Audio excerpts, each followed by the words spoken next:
Hey guys, it's your boy SilverBlazeX, and this is just a quick tutorial on how to set up sounds for users through MixIt Up.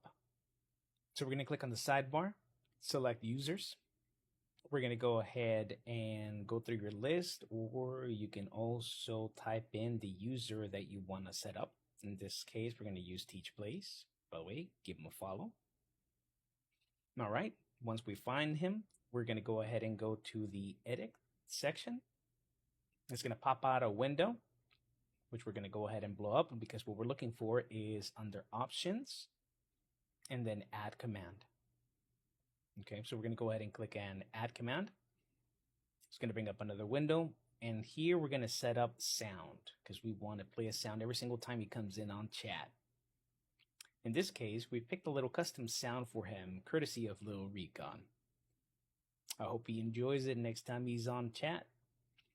So you're just going to look for it through the directory, hit save, and you can actually control the volume too as well, by the way.